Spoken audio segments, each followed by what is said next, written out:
Whether you love them or hate them, no one can deny that the Academy Awards have become irrelevant. They've become irrelevant in a changing media landscape dominated by streaming, online gaming, and shortened attention spans.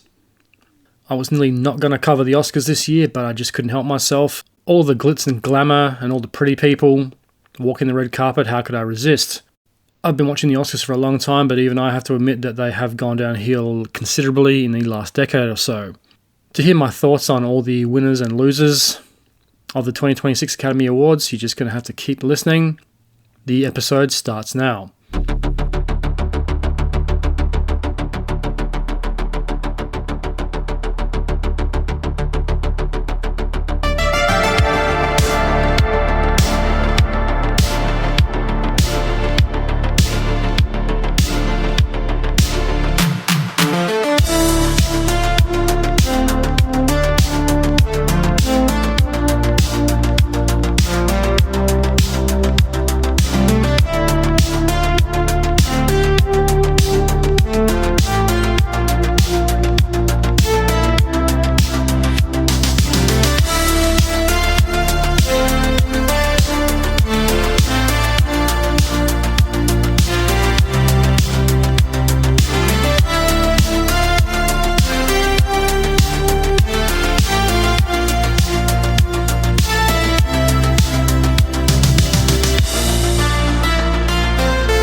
Good evening, you're listening to The Truth Tank, and I am your host, The Tank. If this is your first time listening to The Truth Tank, a big welcome. If you are a repeat offender, welcome back. If you don't know already, I've moved the Truth Tank shop from Etsy over to Spring. The original lineup of products, the MK1 collection, is still available, as well as some new additions like the premium cotton baby onesie, the denim bucket hat, and the long sleeve logo t-shirt. You can find the link in the show notes or over on my social media bios. Check it out, let me know what you think. More items will be added over the course of the year. And keep your eye out for promos and discounts throughout the year. I'll be running several of them in the upcoming months. Perfect chance to grab yourself a bargain. I've also launched a Buy Me a Coffee page. If you'd like to support the Truth Tank, you can make a one-off donation or a recurring monthly payment. Once again, the link is in the show notes and the social media bio. But enough about that, let's get into tonight's episode. If you've listened to this podcast for any length of time, you'd know I am a big movie fan. And I've been covering the Academy Awards for the last couple of years. I thought I was being very clever and came up with a catchy name, Ding Dong Oscars Dead. I can't exactly remember why I started reviewing the Oscars, but for some reason I felt like I wanted to or had to. People were doing their reviews on winners and stuff the day after, so I thought I would take that to the next level, take notes during the show, record my thoughts, and put it out in podcast form. And if you're interested, you can listen. If not, choose another episode to listen to. I'd nearly forgotten about recording this episode. It's been in the back of my mind, but with all the stuff that's been happening with the war in Iran and the endless conflicts around the planet and the destabilizing, declining geopolitical situation, there's been no shortage of things to cover. And I've been chasing my tail trying to get things recorded and edited. It seems every day something has happened It's nearly every week there's some new event that I want to cover, and this just kept getting pushed to the back burner. At time of recording, this is the 16th of April, so this is a fair while after the Academy Awards aired. That was, when was that?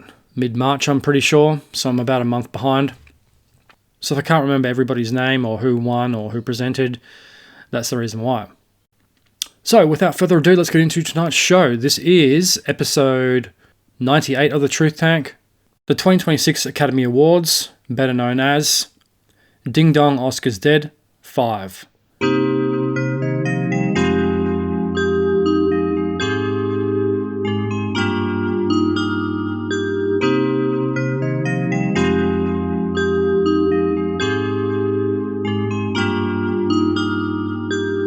So even though it's been a month or so since the Academy Awards, I did take some notes in a notebook.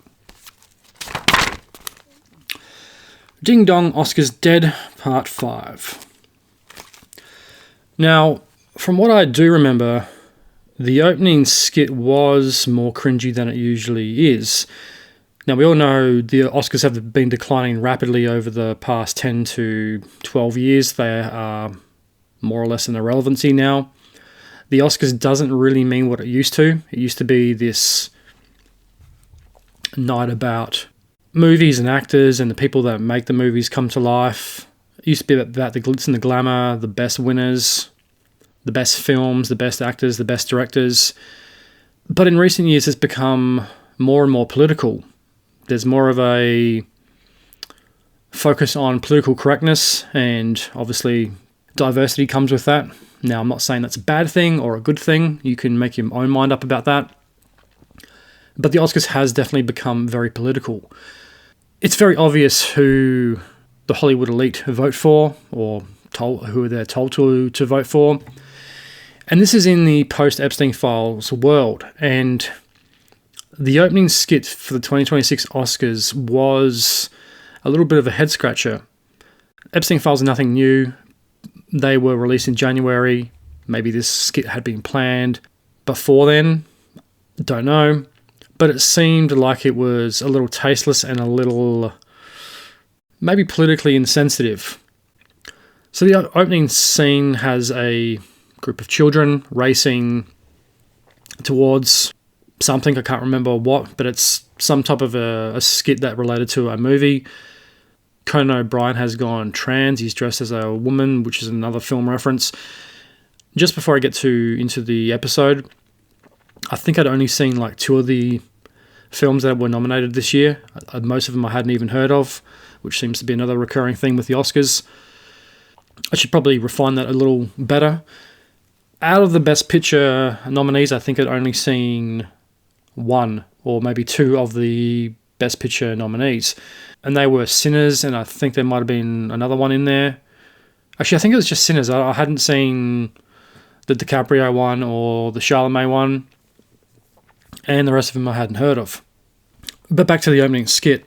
I thought the opening skit was a little creepy. It gave me really creepy pedo vibes.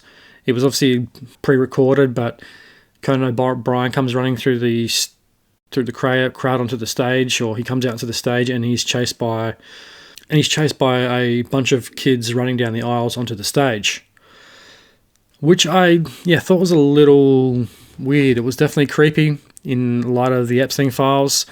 Was this Hollywood's way of saying, well, we kind of always knew this stuff goes on here, but this is a kind of a lighthearted take on it. The kids are kind of taking control back.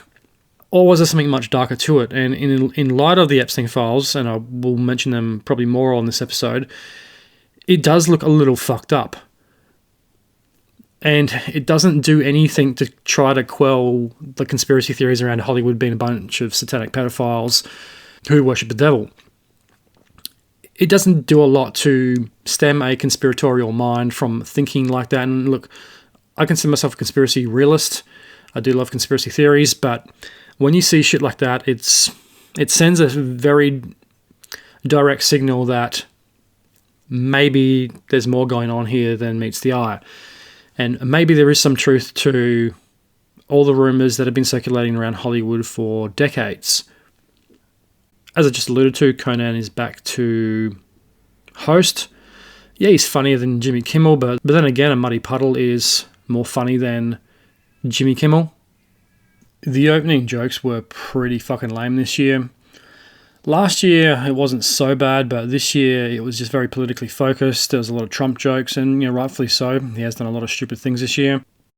The Kid Rock Turning Point USA Oscars joke was pretty lame. It kind of really seems like you're scared of competition, so you got to make fun of it, and apparently that was happening down the road. I'm pretty sure the ratings for the Oscars this year were pretty bad. They keep on declining year after year, and don't quote me on it, but Turning Point USA, I'm pretty sure, had a bigger ratings turnout or more viewership than the Oscars. And if that isn't a clear sign that the Oscars are in trouble and are irrelevant and declining faster and faster every year, I don't know what is. So I thought that was a bit of a cheap shot. The Trump having a small dick joke was also pretty lame. I mean, really, we know Trump loves to put his name on things, and that really lame joke by O'Brien was, it was just sad, really. It wasn't that funny. It's like, really, you're making dick jokes about the president? It's like, okay, you really are scratching the bottom of the barrel for some new material. You could have gone a bit more highbrow because that was a bit of a vulgar joke. You could have gone highbrow, could have taken the high road, shown the world how classy Hollywood is. But I know you stooped to the level of the president, which I thought was lame. That was a golden opportunity to have a very intelligent joke aimed at Trump, and you didn't take it because you took the low-hanging fruit. It really does show how politically aligned some of the writers of the Oscars are, and O'Brien himself.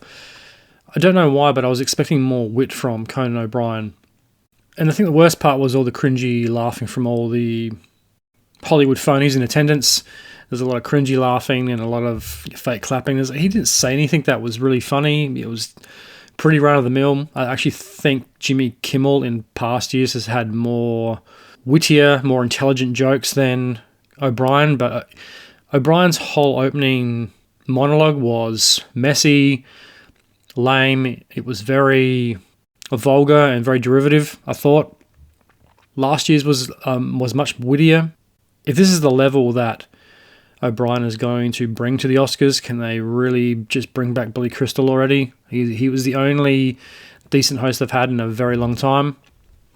If O'Brien's going to set the bar that low, it doesn't say a lot for future Academy Awards. I think I might have to add this segment to future Ding Dong Oscars Dead episodes I do. And that segment is Celebrities That Need to Be Fed. And this year's winner of the 2026 Truth Tank's Celebrities That Need a Decent Meal award goes to Emma Stone. We got a quick glimpse of Emma Stone in the crowd, and she has had some major work done by the look of it. She also looks like she is slowly starving herself. And so much for the body positivity and body image in Hollywood, because most of the female celebrities feel like they have to starve themselves into oblivion in order to work. And Hollywood loves to point these type of things out when they view themselves as the authority figure. But when most of the women in attendance look like they haven't eaten for the better part of 2 weeks, I think you can get right off your fucking high horse. But for all my Conan O'Brien bashing, there were a few good points he did bring up. He did mention the LA wildfires from last year, which the world has forgotten about. They didn't bring any firefighters up on stage this year. But it was nice that they did mention it because it is still an ongoing situation, not in terms of fires, but in recovery. Having said that, are they just saying that because a lot of Hollywood celebrities were affected by the fires? If it was the common people, if Compton or Inglewood burnt down, I don't think any of them would care too much. But because it was the hills in Malibu, it's a different story. I also did like the pedo joke about the UK arrest their pedophiles and they don't make them presidents. That was pretty funny. It was below the belt. It was a little bit lame, but it was still funny. Depending on what you believe politically, it's kind of what it looks like. And if you have half a brain, you realise if you mentioned in the Epstein files doesn't mean you actually did anything, but how heavily Trump is mentioned does raise a few red flags. I did get a kick out of the Leonardo DiCaprio meme of his face doing the shruggy kind of face, whatever you call it. That was pretty funny. What I thought was even funnier was Leonardo DiCaprio's 20-year-old girlfriend. Don't know why he can't get a girlfriend his own age or in relatively the same age bracket, maybe a late 30s, 40-year-old. He's turned 50 last year, and he's still dating 25-year-olds. I do like DiCaprio, but that's fucking weird.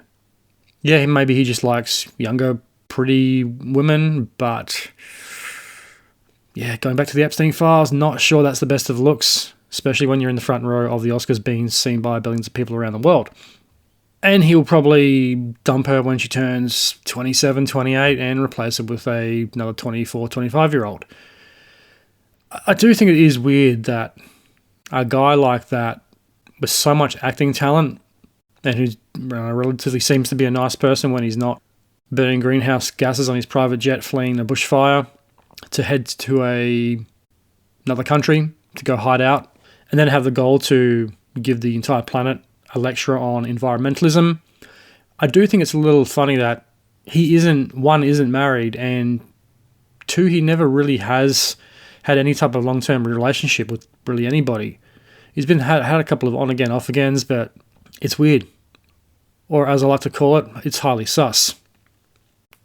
Large amount of the nominees were from South America, which I think is good. The Oscars is supposed to be about global films, not just American Hollywood-made films. If you really are serious about having an award ceremony that celebrates the best films, it has to be global. It can't just be Hollywood, because we all know Hollywood does make some truly great films, but they also make a lot of fucking shit. They're too commercial and too cookie-cutter, and the more the Oscars decline, the more these foreign, non-English-speaking films are being recognised and being pushed into the Best Picture categories. And I've said it on previous years before, if it's a best film, it should just be in the best film category regardless of what language it speaks. Because was it a couple of years ago, was it 2 or 3 Oscars ago, there was that debate about All Quiet on the Western Front. It was a German film. It was dubbed into English, I'm pretty sure. Fucking great film. It's one of the best films on Netflix. But it had that stigma of it being a Netflix film. It was nominated for Best Picture in the foreign language category and nominated for Best Picture in the overall Best Picture category, which used to be 100% English or 90-something% English speaking films. In the last decade or so, there seems to be more of a focus on foreign films in the overall Best Picture category, which I think really does raise an interesting question. What's the point in having a foreign category and a overall Best Picture category if the Best Picture from the foreign language category is usually nominated for the Best Picture category as well? It's kind of like double dipping. But that's just my opinion. But it is a recurring theme I have noticed over the past couple of years. And was it last year or the year before? There was a big focus on Asian films, and then it was like European films, and this year it seems to be South American films. Which, yeah, I'm all for. The Oscars should be diverse, but maybe you should have done that 50 fucking years ago and not lecture everybody for 50 years about how bad and oppressive everybody else is, when Hollywood, as I have always said, has been the driver of basically every racial stereotype that has been perpetuated by modern popular culture. They also followed that up with some Spanish jokes too, which, yeah, I don't know, I thought was probably bad taste, because there is this focus on Latin American films and then you're making Spanish jokes. But it couldn't be any worse than the foreign films from last year. That dreadful, what's that fucking one about the transgender cartel boss with the Avatar woman in it? Zoe Saldana, can't remember what it was called, but it was unanimously hated by everybody, and it got nominated for like fucking 15 Academy Awards, which is more than Titanic, and won about 8 of them. 2 for music too, which I think was also bullshit. Another part of O'Brien's monologue I did like was his focus on optimism, which I thought was especially relevant given the current state of the world. As I always say, if they cut the monologue and the comedy routine out of the Oscars, it would be half an hour shorter. We could just get straight into the main awards and everyone can be home before midnight.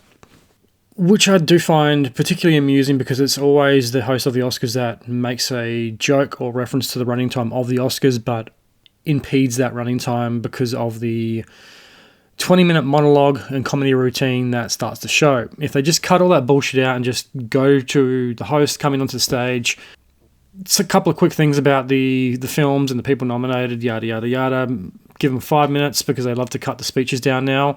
But that's not really the big issue. The big issue is when the host takes 10 minutes to spew out this bloated fucking opening monologue. And it wasn't the only one during the ceremony either. There was a couple of them, and they got pretty fucking tedious. Because one of the focuses for this year's Oscars was reunions. Reunions of actors who had been in movies together, like the cast of Bridesmaids and The Avengers, which was Chris Evans and Robert Downey Jr. It's always a bit of a head-scratcher when they make a reference and joke about the running time, but add to it. But during this time, you get a lot of shots of the crowd. And this year, like every other year, you get a shot of all the people who are either nominated for Best Actor, Best Director, Best Actress, whatever it happens to be. They're always in the front row, as we all know. And my God, did Timothée Chalamet look like he had just crawled out of a bin.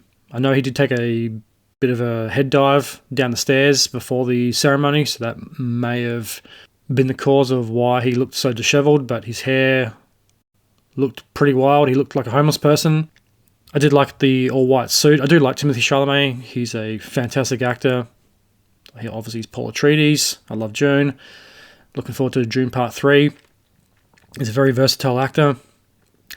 But I think the most impressive thing about Timothée Chalamet was his girlfriend, fiancée, whatever she is, Kylie Jenner, and her enormous boobs. They were fucking impressive. I don't know if they were real or if that was a bit of Hollywood plastic surgery magic, but my God, they were spectacular. It's not like she was doing much to hide them either. They were pretty much on full display. She was obviously right at the front next to Tim. And there they were. You got a nice shot of them. So now we get down to the first award of the night, and that is Best Supporting Actress. Best Supporting Actress was presented by Zoe Saldana. And that went to Amy Madigan for Weapons, which I have never heard of and don't know anything about. And I cannot really comment on. The girl from One Battle After Another pretty much jumped out of her chair. When she won, she was dressed like a parrot. It was a very interesting choice of dress, and she did appear very excited or off her meds. One of the two. I think she's just excited. I'm pretty sure she's the one that hadn't been in anything. That was her first acting gig, was One Battle After Another. She hadn't acted before or had very limited work, but I'm pretty sure that was her first feature film. So after Best Supporting Actress, we get a little bit more time wastery because you can't just have the awards, you can't just pump them out one after the other. You have to have these little comedy skits in between, which were pretty funny, but once again, it adds to the running time and it can get annoying. Fortunately, this year it was actually pretty funny, and I did think it was relevant. There was a fake YouTube video with Jane Lynch. That was pretty funny. It was for a fake torch, and we've all seen those ads on YouTube. They're so fucking annoying. It's always for some bullshit product that doesn't exist that will promise to make your life better. It's for some ultra bright torch, like one of those ones you'd see on Danos Direct. There's a Bin Laden reference in there, which I thought was a little interesting, considering what has played out in Iran. I thought that was either poor taste, or maybe Hollywood's trying to tell us something. Maybe Hollywood knows more than what they let on. I think that definitely feeds back into conspiracies, because it's those little things they sprinkle in, even if it is just what appears to be a harmless joke. I think there's a little more truth to it than that. Because I don't think Hollywood can be looked at post-Epstein files or even pre-Epstein files as this nice, dreamlike wonderland where people go to get famous or discovered. I think it's a lot darker, dirtier, and seedier than that. And look, I really enjoyed Los Angeles when I went there, but there's definitely a dark underbelly to it that I think it's overlooked because of all the glitz and glamour. But it's also the same city that every serial killer has passed through. What does that tell you? That serial killers just want to be famous, or maybe they go to Hollywood to become famous, realize they can't, and then become serial killers, or vice versa. Or maybe that didn't make any fucking sense. If I was to get really, really conspiratorial with it, is Hollywood telling us what's going to happen in the future? Are they going to try to regime change Iran or other countries? Is it a little nod to American military might? Does it just simply fit the context of a fake advertisement for a military-grade torch? I don't know. I think everything is conspiratorial now. Well, most things anyway, because there are so many suspicious angles and everything. And to make one or two references in a award show, okay, yeah, I'll give it to you. But when there is so many political angles deliberately worked into the Oscars and so many very tasteless jokes, it does make you wonder. Then you look at all the lapel badges, because they've become very popular in the last couple of years, and I will keep bringing this up.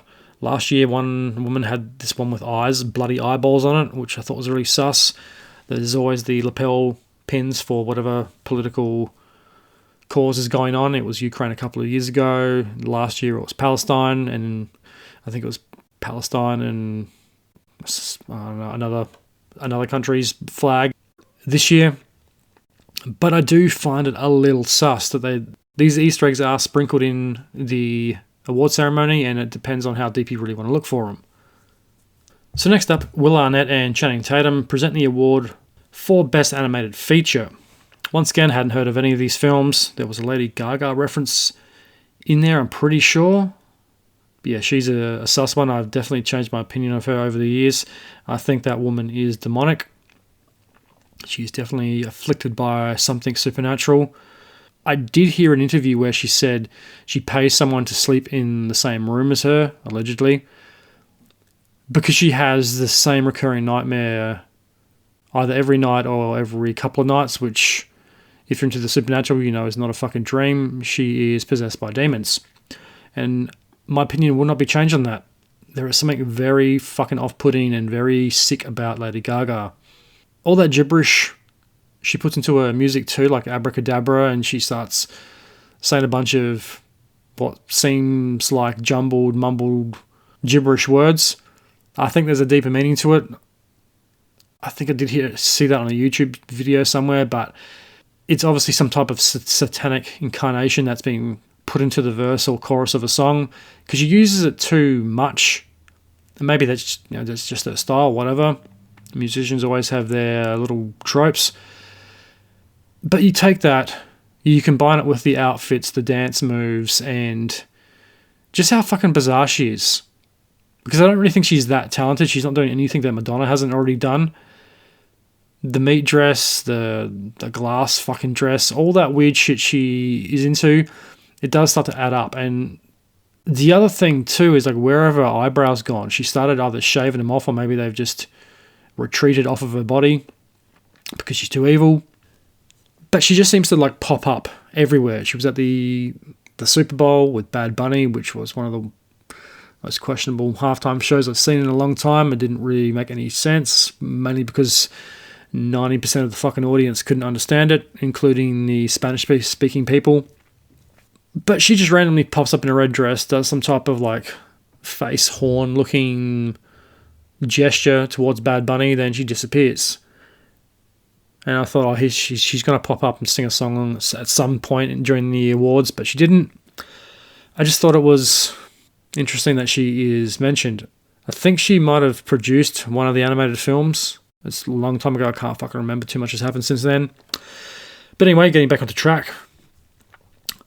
The award for Best Animated Feature goes to K-pop Demon Hunters.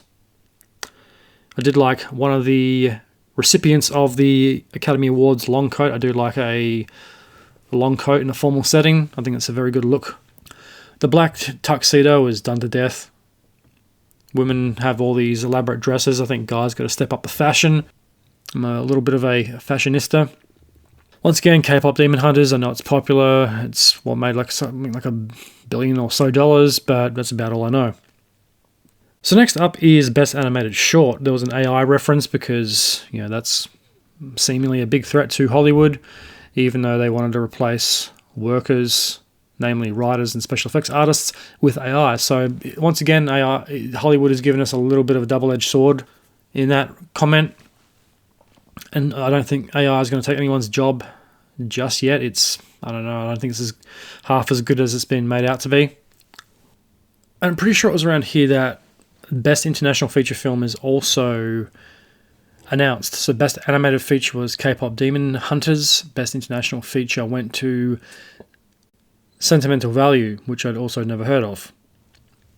And as I've always said, some of the most interesting films come in the animated short and animated feature categories and best documentary and documentary short. I think they had some of the most interesting films, and they're usually ones you've never heard of. So next up was the first musical performance of the night, or it might have been the second, I can't really remember. And that was that song from Sinners, the one with the mashup of different styles of music from different time periods that all intersect together. A very original song. It would have been really hard to compose and even to come up with because there's so many different elements to it and different sounds. There's a bunch of different guitar players and musicians and musical instruments all competing and blending together at the same time. I did get a kick out of seeing the guitars. They had some really interesting guitars on stage. There was a quick shot to, was it Jack O'Donnell, who is in the film. He plays the head vampire. He had his vampire teeth in, which I thought was either really cool or really lame. At first I didn't notice, and he kind of smiled, and he had you could see the fangs. I thought, yeah, that's kind of cool, but also kind of weird too, because it wasn't like he was nominated for anything. He was just there because Sinners was nominated. But each to their own, I guess. The fangs did look good with the white teeth.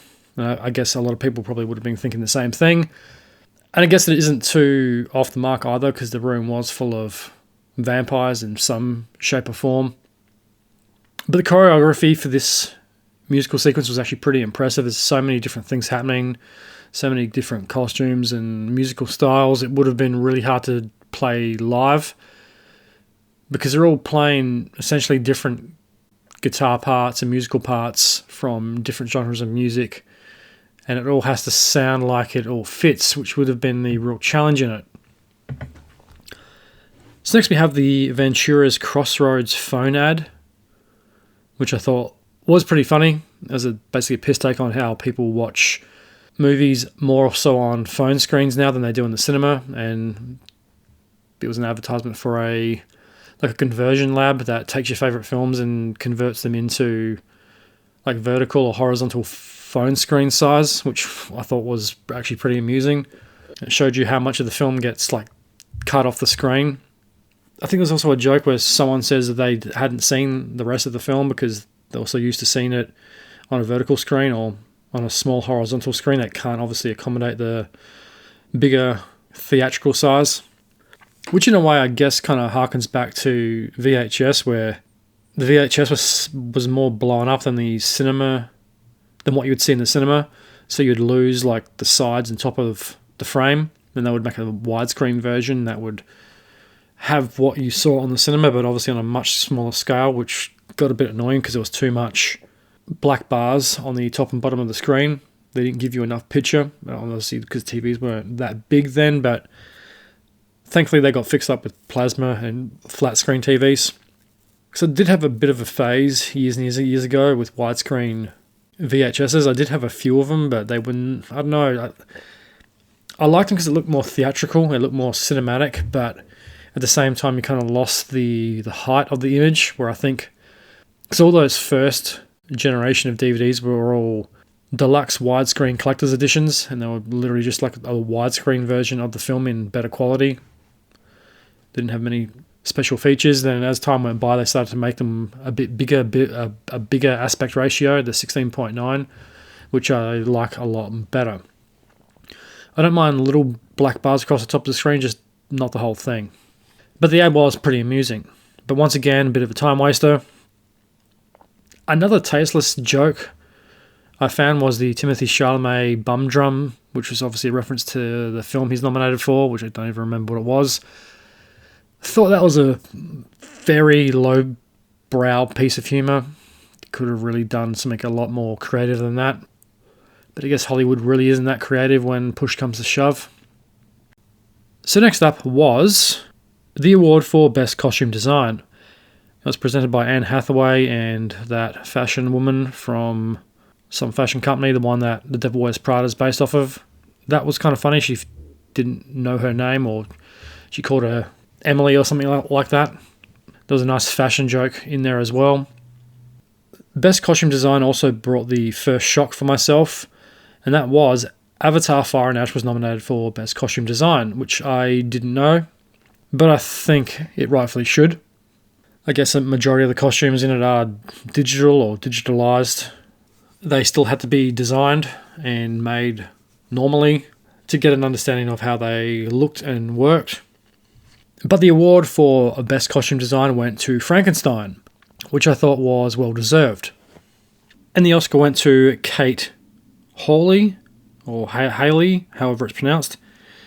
Frankenstein is a film I actually have seen, so yeah, that was the second Oscar-nominated film that I had seen this year.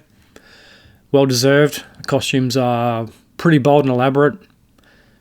It's obviously a period piece, but the dresses are really spectacular. The different colours, the greens and the blues with the red, because colour plays a very big role in Frankenstein, which you can hear all about on my upcoming review. The review part has been recorded. I haven't recorded the Mary Shelley component to it yet. That should be out pretty soon.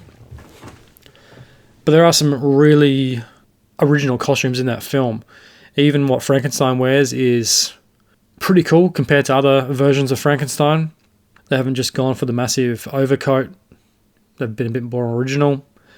But the dresses in that film are by far the standout, and some of the men's attire of the day, the suits, the blue suit that Christoph Waltz wears, and the hats. So well deserved, and it also marked the first of many more wins for Frankenstein. And this year, I will say, it was hard to predict what film was going to be favoured by the Oscars, because every year there's that one film that seems to win everything. Like last year, it was Emilia Perez, that Zoe Saldana one. There was a part of the Oscars where it just seemingly won everything. And there's always those films that clean up in the technical categories and best costume, best writing, best visual effects, but they don't seem to win the bigger awards like best director, actor, or picture. And this year it was a bit hard to tell because there was a couple of films that started to win multiple awards in a row, and you thought, oh, here's the film that they're favouring. But then an award later, Frankenstein would start to win again, or Sinners, or One Battle After Another. There were a few different films that you could tell the Academy favoured in different categories. Frankenstein won a lot of technical categories, but not so much acting or directing, where One Battle After Another didn't win as many technical awards, but got more of the more important awards, and Sinners was kind of a mix of all three. So following Best Costume was Best Makeup and Hairstyles, and that also went to Frankenstein. At this part of the show, I was starting to think that this is the only awards that the sci-fi fantasy film for this year will win, because I think sci-fi and fantasy films should always win best costumes and hair and makeup because they usually are the most elaborate and over the top. And the award went to Mike Hill, Jordan Samuel, and Salona Fury, or Fury, however it's pronounced. And Frankenstein was really the obvious winner because if it won for best costume design, the costume and hair and makeup are kind of all interlinked with Frankenstein, so it would have been a bit weird if this didn't win, because there's a lot of makeup and prosthetics. Mia Goth plays dual roles. She has a lot of elaborate hairstyles that were popular back in the 1800s. She also wears these ornate feathered headdress hat things. It's nearly like a Princess Leia hairstyle, but with coloured feathers that kind of hang down on the sides of her head. That was pretty interesting. But I think the most obvious example of prosthetics is Frankenstein's monster, played by Jacob Elordi. I think he had to do like 9 or 10 hours of makeup every day. he was in full like makeup and prosthetics, which wouldn't have been easy or fun to do, which is another aspect I really loved about the film. They didn't go the visual effects route. They tried to do everything as practical as possible. There's obviously a lot of special effects in the film as well, but it's more practical focused, especially when it comes to Frankenstein's monster. So next up was the newest awards in the Oscars lineup, and that was Best Casting, which I thought was the most fucking ridiculous category you could add, considering all the parts of filmmaking that have been neglected by the Academy for years, such as best stunts, best stunt work, best marketing campaign. There's a hell of a lot of other things that I think are more important than casting. Best stunts would be the most obvious, and that's the category that people have been saying for years should be included in the Academy Awards, but nope. The Academy has still got its head up its ass, and is going to do what the Academy wants to do. There's also a lot of technical categories too they could probably include. They have their own separate science and technology awards where they hand out those more technical categories, but I think if casting is going to be included, it should be in maybe a technical category that is very specialised after all. I thought it was a really piss-weak attempt by the Academy to appear to be innovative, so they can say, we've listened to the people and they want more technical categories or something like that. But they put a category in where most people don't even recognise or even think of at the end of the day. And yeah, it is a very vital part of the filmmaking process, but I think stunts are probably more vital, and it's always been overlooked. I mean, how many casting directors or agents have been killed on the job just to get that stunt so the movie looks more authentic? So the award for best casting went to Cassandra Cluladanis,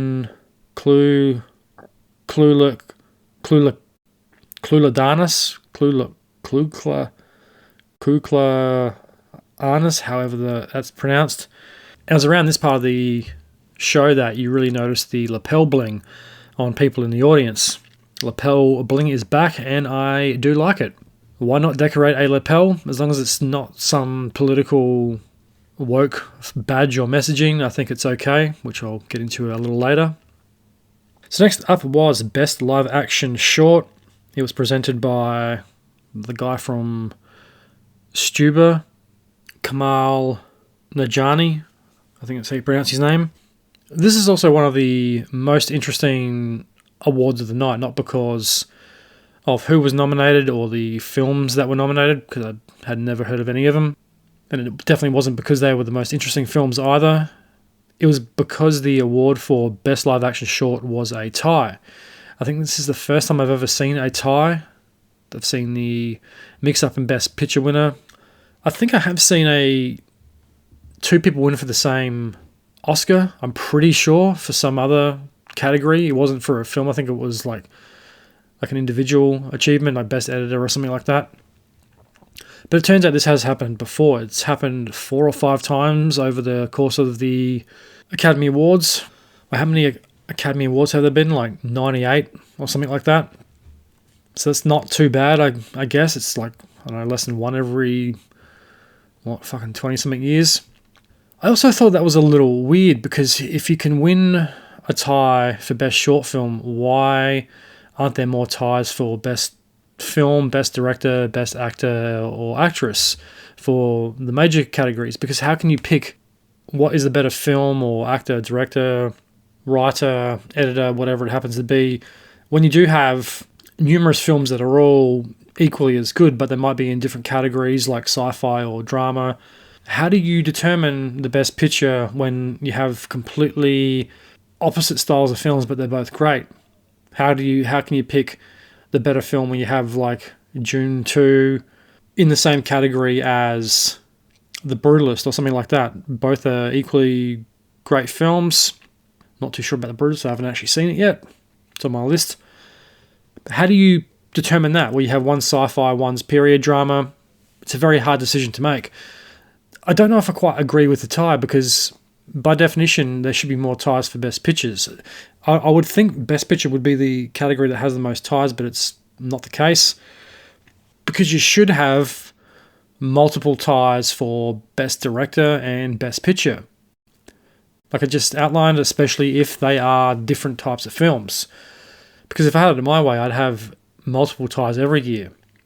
So the award for Best Live Action Short Film, the first award went to The Singers, and the second award went to Two People Exchanging Saliva, which is an interesting name for a film. I think it would have been a better title for an artistic porn film, if you ask me.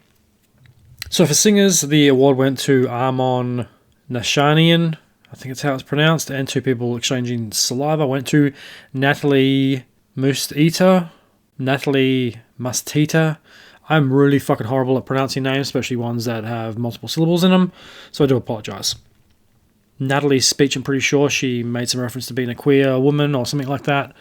So maybe just stick to the fucking film, because we don't need to know about your sexual preferences, but maybe that's what the film was about, and I don't know what I'm talking about. It was also a fair while into the Oscars at this point, and it's the first time we hear the word Iran mentioned. So I noticed nobody in Hollywood was too eager to back Iran or wear a pin saying justice for Iran like they did with Palestine and Ukraine. It was a bit more reluctancy, but it was mentioned. Because it is a different situation, obviously. The Iranian regime is not Palestine, but there's a lot of innocent people killed in Iran as well. So the next award was the first big award of the night, and that was Best Supporting Actor. And this is a pretty stacked category as well. I think every one of them should have won. So once again, can we have a tied Best Supporting Actor? Because all these films were vastly different performances, different characters, different time periods, and so on. Out of the 5 respected actors and their accompanying films, I'd only seen 2 of the films out of the 4. So the nominees were Sean Penn for One Battle After Another, Benicio del Toro also for One Battle After Another, which is interesting because you don't see the bigger awards, especially Best Actor or Actress. You usually don't see multiple nominees for the one film. Well, at least I can't remember any off the top of my head. So that was interesting, seeing 2 actors nominated for the same film. Jacob Elordi for Frankenstein, who did a fantastic job. Delroy Lindo for Sinners, who was also nominated last year, I'm pretty sure, for something. And Stellan Skarsgård for Sentimental Value, which I had heard nothing about. So the only films I've seen were Frankenstein and Sinners. Best Supporting Actor was presented by last year's winner, Kieran Culkin, who was pretty funny. He didn't seem to care too much, I don't think. He seemed to be pretty loose. I think he had a couple before he went on. I'm pretty sure he did swear. He either said shit or he dropped an F-bomb. And the Oscar went to Sean Penn for One Battle After Another. This was the other interesting part of the night, I thought, because Sean Penn wasn't in attendance. It's not the most uncommon thing because I guess actors have busy schedules. Sometimes they are working. They can't all just take time off to go to the Oscars. I think Johnny Depp was nominated for something years ago and they had a picture of him on the screen and he got an award. No, that's for an MTV award. He accepted the award, but there was a pre-recorded thing of him accepting the award, I think was he in Australia or somewhere, shooting Pirates of the Caribbean.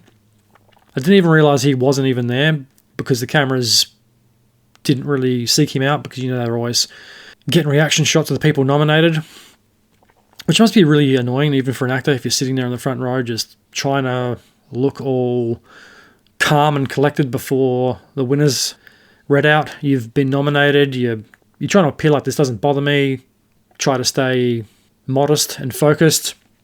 And when your name does get read out, you have to be dignified. And when you lose, you have to make a face that looks like your soul hasn't been crushed, especially if you're being nominated multiple times over multiple years, like DiCaprio or Charlemagne or Delroy Lindo. I think you get to that point where you're just like, why the fuck should they have won? I should have won. I've been nominated 4 or 5 times. But as I have covered on the previous Oscars shows, the Oscars aren't about fairness. They're about whoever holds the best Oscars party and goes on the best Oscars campaign trail, pretty much. But in defeat, you have to be gracious. You have to act excited for the other person. Sometimes it's genuine, but I think a lot of the times it's completely made up. These are actors after all. Because deep down, everybody wants to win. No one wants to lose, but there can only be one, unless there's a tie and there's 2. So why wasn't Sean Penn at the Oscars? And I thought it was just because, I don't know, he either didn't want to go or he thought that was too commercial and too capitalist to go to an award show, because he seems like the type of actor that could be one of those people that is holier than thou. He could be a bit, what's the word I'm looking for? A bit pretentious in his self-righteousness. I've never met the guy, but he does seem like the kind of guy that would probably think it was too commercial, or that's not why we get into movies, yada, yada, yada. He seems like the type of guy you wouldn't want to sit next to at a wedding, because he'd be talking about the charity work he's doing and how we got to help this cause and we got to do this and we got to drive electric cars because we got to save the fucking starving children in Africa and yada, yada, yada, and how he's done this work for this charity and he helps this other charity when he's not helping the other 3 charities he's working for, and when he's not living in a refugee shelter, he's helping to make rescue hampers for the poor and disadvantaged.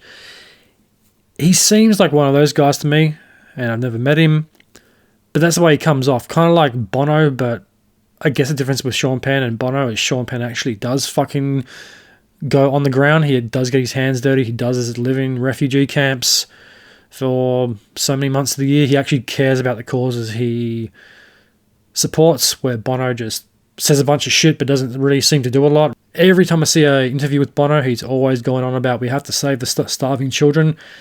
Mate, you're the fucking millionaire. You've got the money. You've got the influence. Why don't you help the starving children? And yeah, maybe he does, but he hasn't done that good of a job because there are still starving children.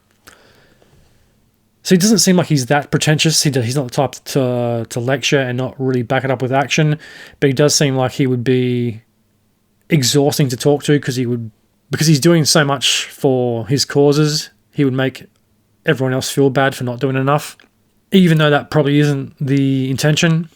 But I will give it to him. He does actually live in refugee camps. He does get his hands dirty, and he does go to some pretty dodgy places. When he's not hanging out with the leaders of drug cartels, like the infamous El Chapo picture, when he went to fucking Costa Rica or somewhere to meet El Chapo. So what the fuck would you want to meet him for? He'd be an interesting guy to interview, but for a guy that's all about helping the disadvantaged and the poor, he's an odd choice of character to spend your time with, considering he's responsible for a lot of deaths of poor and innocent people and contributing to the downfall of Mexico. So why wasn't Sean Penn at the 2026 Oscars? He wasn't there because he was visiting Ukraine. He was supporting the Ukrainian efforts against Russia. And as it turns out, according to Google, he had been deeply involved in activism regarding Russia's invasion of Ukraine. He previously directed a documentary called Superpower, and he is being deemed, quote, a true friend of Ukraine by President Zelensky. He was also photographed with President Zelensky at a ceremony for his continuing advocacy work. Reports indicated he had planned a trip to a war zone in Europe rather than attending the Academy Awards ceremony in Los Angeles. Interesting. It's not the first time he has skipped the Oscars. He also missed the ceremony in 96, 2000, and 2002, despite being nominated. Okay, so he obviously doesn't care about the accolades. He's all about the work. I respect that.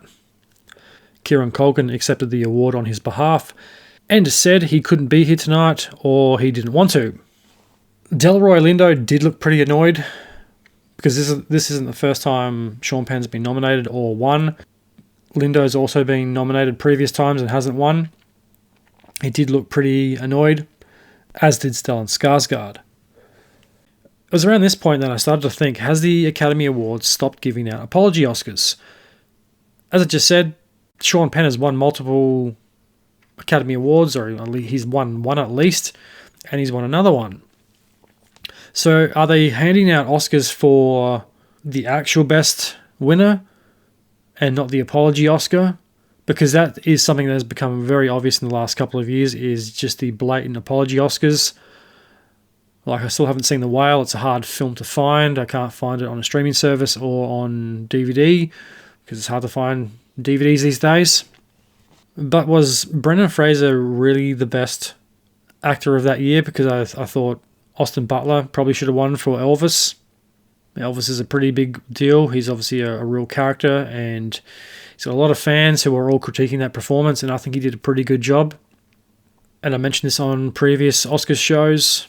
Martin Scorsese got an apology Oscar for, what was it, The Aviator or something like that, where he really should have been on his like 6th or 8th Oscar by the time The Aviator came out. He probably should have won for Goodfellas, The Departed, maybe not for Casino, but there's definitely other films he should have won for, and he usually doesn't win because his movies are too violent or kind of don't necessarily agree with what message the Academy is trying to push. But I think it comes down to they're just too violent for the Academy Awards or certain members of the Academy. So at this point I started to think, have they stopped giving out apology Oscars? Because all those actors were great. I actually thought it was going to go to Benicio del Toro. I kind of thought Jacob Elordi was a real long shot. He seemed genuinely pretty happy that someone else won. It probably would have been a bit weird if he did win, considering he hasn't really got the body of work yet. He's been in a few things, but nothing too revolutionary yet. I also thought Delroy Lindo could have won, as well as Skarsgård. And I was surprised that Sean Penn did win. It was also around here that I started to think, was the Thai Oscar and the no-show just a gigantic publicity stunt to get people to tune in and watch the Oscars to save their plummeting ratings? Or was this actually genuine? Because I don't know about anything anymore. I think everything looks like it's staged. Everything is so overly manipulated and processed now. I generally thought having a tied Oscar and a winner that was a no-show was for ratings or publicity to get people to talk about it online so people will tune in and start to watch it. It could be the case, I don't know, I'm just throwing it out there. So next up was another comedy skit from Conan O'Brien. And this one I thought was pretty funny and really shows how funny he can be and how witty. I just wish there was more of this throughout the whole ceremony. And I really wish it was this kind of humour that the Oscars would stick to rather than trying to make stupid political points. Or the lowbrow humour, which I don't really think the Oscars is quite the place for. Conan's sketch was about Netflix and attention spans, which I did think was really funny. The joke had an accompanying film, much like the YouTube video. It was like the piano scene from Casablanca. Sterling K. Brown was playing the piano and reiterating plot points to Conan, which I thought was pretty funny because apparently that has happened with Netflix films. And that was a direct jab at Netflix because people are scrolling or on their phones, distracted, not watching the film. So the script has to reiterate the plot over and over again throughout the film because people aren't paying attention. In a way, it's kind of like this strange evolution of cinema that we're seeing because people watching films are distracted now. They're not going to theatres. They're watching it at home where there's too much other background shit going on. Their aunts are indoors. They're cooking dinner, doing homework, scrolling through their phones and are distracted. Unlike if you went to a theatre and you've paid money to see a film, you're in a dark room with a bunch of strangers, so you don't have that comfort at home, but you're also locked into the theatrical experience. So you're less inclined to be distracted by things around you. I have noticed the last couple of films I have seen where there has been more than like 3 people. People have their phones on their laps so they can constantly check their phone throughout the movie, which makes me want to rip it off of them and shove it up their fucking ass. The other annoying thing I've noticed is teenagers will always do these stupid Snapchat things. Well, maybe not anymore because of social media ban, but they always have their phones out. They'll be running around with the torches on or taking photos of themselves or doing really annoying things that are quite distracting, and I have had a go at groups of them for doing that, where I have said, I've paid a lot of fucking money to see this movie. I didn't come here to watch you and your friends fuck around and play hide and seek. But I did think that was interesting. It was a nice jab at Netflix, because Netflix is responsible for this evolution we are seeing in movies, especially when it comes to the script. Scripts are having to be written differently because of people's lack of attention. And Netflix was copping a lot of shit too, because in the opening monologue, he had a jab at the Netflix CEO, saying that the man that's destroyed the cinema experience. It's sitting right here or something along those lines. He thought it was pretty funny, which I think is weird too, because it's become like the norm now to have Netflix and Amazon and the other streaming services a part of the Academy Awards. I remember even only a few years ago, like 4 years ago, 5 years ago, streaming service movies were still pretty taboo. Netflix was really the only one that was trying to push for Oscar recognition, which I thought is a bit rich because you're not really the same format as the other films. Because on the one hand, like Netflix films, they technically are movies. They're not quite of the same caliber. I don't think a streaming service films feels like a streaming service film, or most of them anyway. But there is that catch-22 where they have to release the film theatrically in order to get the Oscar nomination. It has to be out for 2.5 weeks or something like that. Otherwise, it doesn't qualify for the Academy Awards. And there was a few films that were nominated that all had some connection back to the big streaming services like Apple and Amazon and Netflix. F1 was produced by Apple. So it is reflecting the changing landscape of the movie-going experience. Next award up was Best Adapted Screenplay. It was presented by Chris Evans and Robert Downey Jr. and was the first reunion Oscar of the night. It's been an unbelievable 14 years since the first Avengers film. I remember seeing that in the cinema and all the hype around it back in 2012. Robert Downey Jr. was wearing a really nice dark green suit. He looks good in dark green, and he has worn a dark green suit before. That little skit too was a bit overdone, but it was funny. They gave each other gifts, and Robert Downey Jr. gave Chris Evans his valet ticket, which he had to take back for obvious reasons. So Best Adapted Screenplay went to Paul Thomas Anderson for One Battle After Another. It was around this point I started thinking this is the prelude to the best picture, best director, best film. Whoever wins the most major categories will probably take home the best picture. So next up was Best Original Screenplay. And that went to Ryan Coogler for Sinners. I have very mixed feelings about Sinners. I really liked the film. I did a review on it. If you want to go back and listen to that, you're more than welcome. Now, on the one hand, it is cool that a non-traditional film has been accepted into the major categories of the Academy Awards. But at the same time, I'm not sure Sinners is an Oscar-worthy film. It's a great film, but it's a hybrid film about vampires. And while vampire films aren't excluded from winning Best Picture or Best Writer or whatever, it just didn't seem like the type of film that would get nominated. It would have been like the 90s equivalent of having Blade being nominated for Best Writing, Best Screenplay, Best Actor, Best Picture.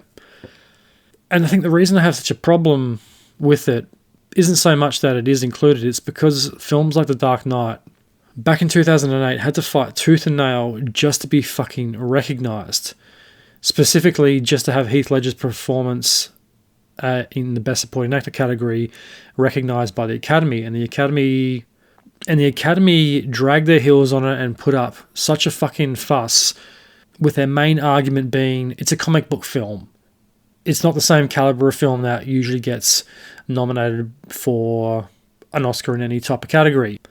It's a comic book film about Batman and the Joker. Now, yes, that might be true on one hand. Performance-wise, Heath Ledger should have been nominated, and he was, and he did win. Nolan and the producers of The Dark Knight really had to fight tooth and nail to get him recognised. And over the decades, the Academy hasn't really gotten much more flexible. There's always those outside films that get nominated, like Wicked, but they're mostly for technical categories. They're never really taken seriously as a Best Picture contender. I think Wicked was either last year or the year before. I think that was included in the Best Picture category. Because as we know, the Oscars are woke as fuck, and they always pick those woke, whatever political messaging film is out in whatever year, like Emilia Perez last year. And what was the one that won Best Picture last year? Because we thought Emilia Perez was going to win because it had won so many Oscars. But that one about the prostitute that no one had ever heard of, I've never heard of that film since, never seen it on a streaming service. Or that film from a couple of years ago, Coda, that no one fucking talks about, and I don't know anyone still who has seen that film. The point I'm trying to make is Sinners is a great film, no doubt. I just don't think it's an Oscar film. And while it is good that films like The Dark Knight and more outside, more, I suppose, generic moviegoer films are getting recognised, I just don't know if Sinners had the best original screenplay.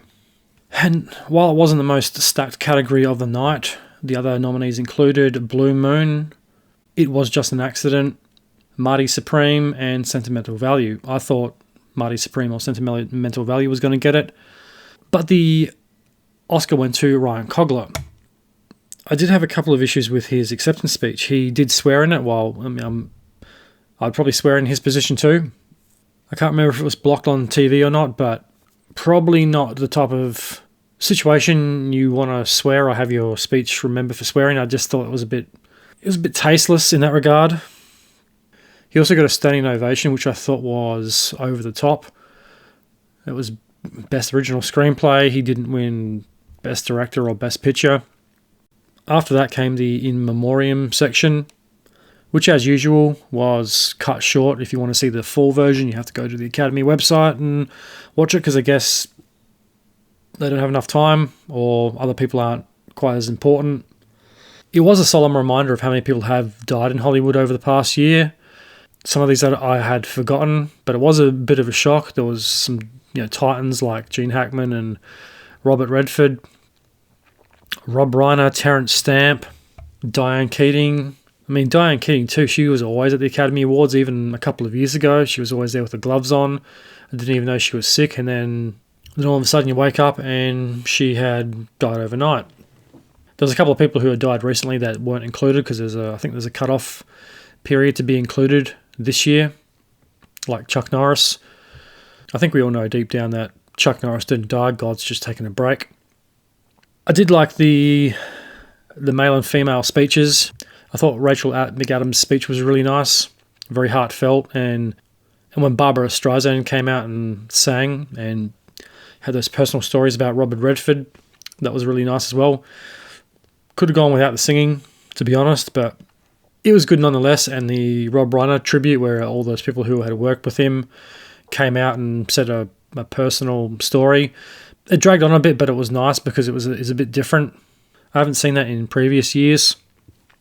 So next up was the award for Best Production Design. It was presented by Pedro Pascal and Sigourney Weaver. I thought his very loose-fitting, wide-legged pants and flower shirt were a very interesting fashion choice. The shirt was fucking ridiculous. I used to really like Pedro Pascal, but he's become very annoying and woke and self-righteous. He's what I'd call one of the champagne socialists. We put on his Twitter a while ago, "Socialism now!" So you wouldn't know what the fuck socialism was if you fell over it. Him and Giancarlo Esposito, they're calling for these revolutions where 500 million people might die, but we need to overthrow the system so we can live this socialist utopia, because that's really worked out well in other parts of history. It's become an issue I've become very interested in after doing the research for Liar Communism. And I think it's fucking hilarious that an actor with millions of dollars is going to lecture people who aren't as fortunate as him about socialism. So what the fuck do you want socialism for? You're a millionaire. We're the ones that don't have the fucking money or the power or the influence. And these are the people that keep waffling on about socialism and we got to take down the system and yada, yada, yada, all because you don't like the president. And Pedro Pascal's not even American, so I don't know what the fuck he's talking about. He comes from a country where socialism and dictatorships are a real thing, so he should know better. Mark Ruffalo's another one that really has annoyed me recently. He's a good actor. I just wish he would shut the fuck up about politics. You don't know what you're fucking talking about. Stick to acting and let the politicians worry about running the country. I just think it's hilarious when the champagne socialists, and there's a lot of them in government here, they have millions of dollars, multiple properties, and they're going to try to lecture the everyday person that's really at this point struggling to get by about, we need to crack down on more civil liberties. We need to restrict what you say and what you do and what you have access to, because dark forces are everywhere, influencing everybody. Yet you can't do anything about the power prices, the housing crisis, now the fuel crisis, or any other crisis, and there's enough of them. There's enough of them going around in Australia at the moment. I think we have 5 simultaneous crises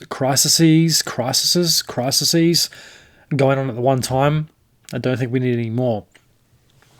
So I really get skeptical when the Premier, who is talking about we need more migration, we need more houses, we need more this, is lecturing the everyday person that hasn't got the 4 investment properties, lives in a mansion, and is guaranteed a paycheck, lecturing us about socialist causes.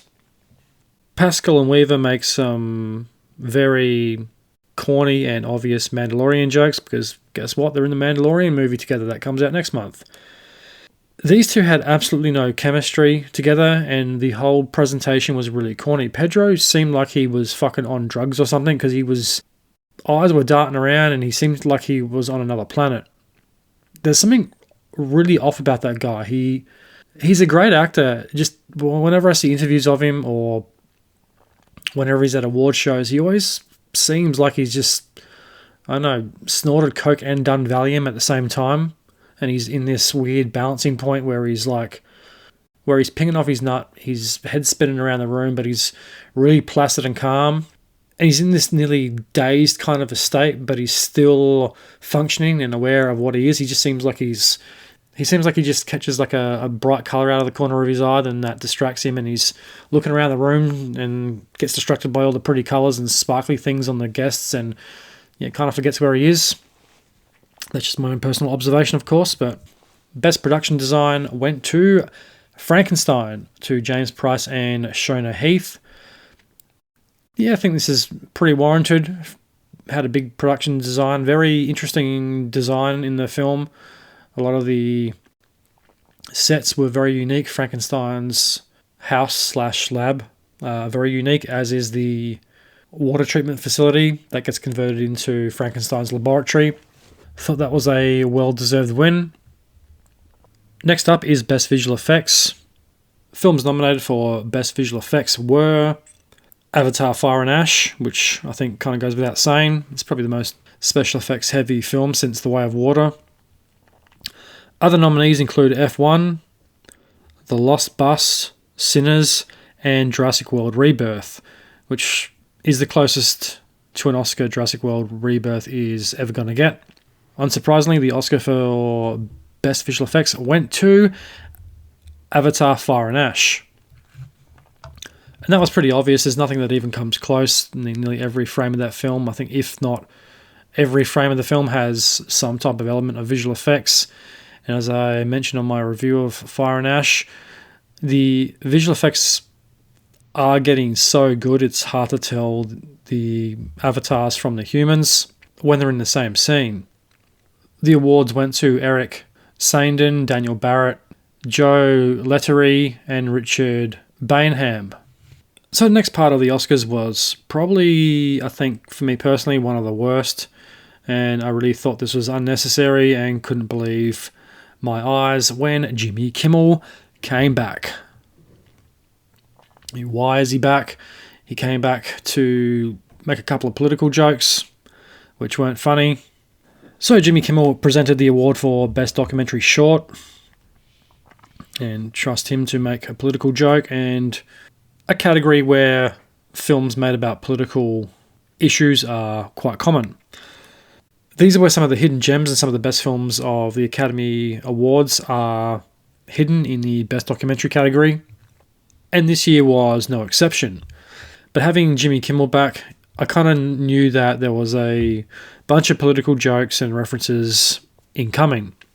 He used this position to make a couple of jabs at First Lady Melania Trump, and why wouldn't you? She's a pretty easy target. He made some references about her documentary that went down like a lead balloon, making jokes that the president would be, quote, mad if his wife wasn't nominated for this. and made a reference to a documentary where people walk around the White House trying on shoes. Some of the nominees for Best Documentary Short were All the Empty Rooms, Armed Only with a Camera, The Life and Death of Brent Renard, Children No More, The Devil is Busy, Perfectly a Strangeness. And the Oscar went to All the Empty Rooms. And this is quite an emotional win too. The film is produced by Connell Jones and directed by Joshua Seftil. And according to Google, the film follows CBS News correspondent Steve Hartman and photographer Lou Bopp as they document the preserved bedrooms of children lost to school shootings. One of the night's most poignant moments occurred when Gloria Cazares, I think that's how it's pronounced, whose daughter was killed in the Uvalde shooting, joined the filmmakers on stage to deliver an emotional and acceptance speech. It was pretty emotional, and I think the Oscars are a great way to get those smaller films about very big issues out there, because so far there's been not a lot done from the Uvalde shooting. And yeah, what a interesting concept to a film. Brutal too, like All the Empty Rooms. I want to try and see if I can see these films. I say that every year, but it's very hard to try to track them down. And just what a visually striking way to get the real impact of school shootings across. It's very fucked up to think about. So next up was Best Documentary Feature Film. Once again, presented by the very unfunny Jimmy Kimmel. So nominees were Mr. Nobody Against Putin, The Alabama Solution, Come See Me in Good Light, Cutting Through Rocks, The Perfect Neighbor. Once again, these all look like great films. Some very interesting subjects in there. And the Oscar went to Mr. Nobody Against Putin, directed by David Bornstein and Pavel Talikin, produced by Heli Faber and someone's name I'm not even going to try to pronounce. So that movie, if the title doesn't give it away, is about life in Russia under Putin. Very interesting. I really want to see that one as well. The Russian guy giving the speech gave a very powerful speech about Putin and the film. So next up is the second reunion of the night, and that is the Bridesmaid reunion, which went on for far too fucking long. The cast of Bridesmaids were on stage. I think it's been just as long as the Avengers, 14 years or 13 years since that film came out. There's been talks of a sequel, which I don't really think is necessary. But that just kind of went on and on and on. The jokes weren't really funny. Melissa McCarthy was trying too hard. I think the reunion was enough. You didn't have to go into a 10-minute comedy show, which just adds to the running time.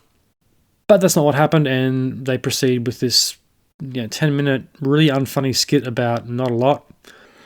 So nominees for Best Original Score, Ludwig Göransson for Sinners, Jerskin Fendrix for Begonia, Alexandra Desplat. Is there anyone with fucking a normal name? Frankenstein, Max Richter for Hamnet, and Johnny Greenwood for One Battle After Another. And the Oscar went to Ludwig Göransson. This is his third Oscar. His first one was for another Ryan Coogler film, Black Panther, in 2018. And he won Best Score for Christopher Nolan's Oppenheimer in 2023. I did like his acceptance speech. He was saying how his dad brought him a guitar when he was a kid, and that set him on this path of music, which has obviously led to 3 Academy Awards. And he's a fantastic composer. He's probably one of the best younger composers out there.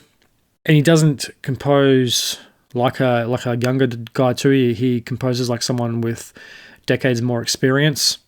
And you know what? I will give this one to Sinners because the music in it is fantastic. It is a very musically driven film, especially that cultural timeline mashup of music where all those different musical styles and genres converge in that one song.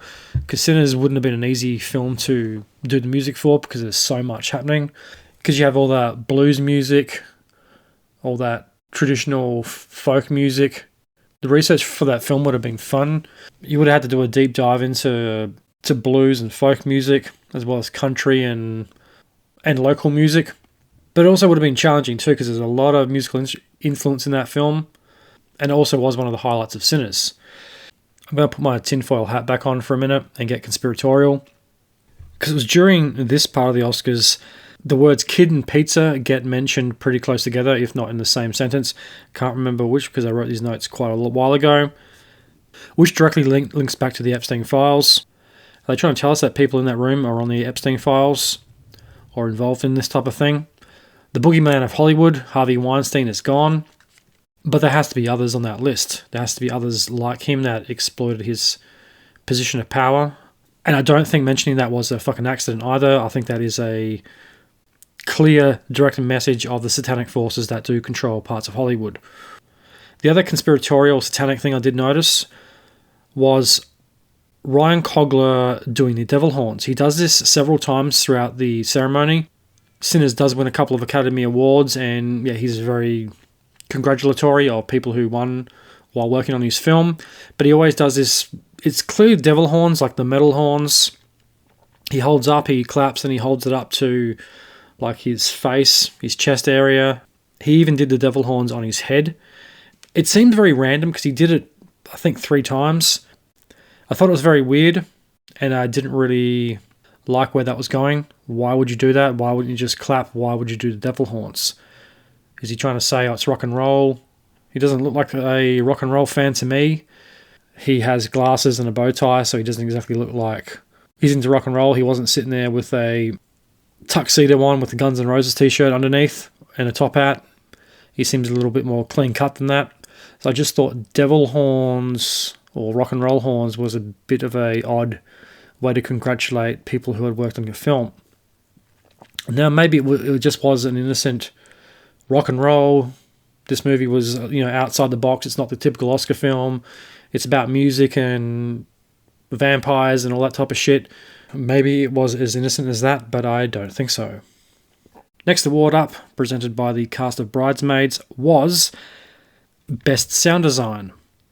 Another very important aspect of the filmmaking process, best sound. I think it often gets overlooked. And there's a couple of films that weren't nominated that I thought probably should have, one of which being Avatar, Fire and Ash. That really should have been nominated for best sound. Obviously plays a large part of the film. There's some unusual sci-fi sounds in that film. But the nominees were Frankenstein, One Battle After Another, Sinners, and Sirat, never heard of that one. Yeah, some pretty big films. And this is usually where the bigger films, the more blockbuster, budget-heavy films get nominated in these type of categories, best visual effects and sound. And the Oscar went to F1. I think that one also was a little obvious because it's F1. It's a loud, very bold sport. That would have been really hard to try to edit and make all the sounds of all the car engines not just sound like one gigantic wall of sound and all give them their own personality and not have it just be overwhelmingly loud. The other challenge would have been getting the cast to sound realistic because everyone knows F1 is fucking loud, but you also don't want to go deaf while you're watching the film.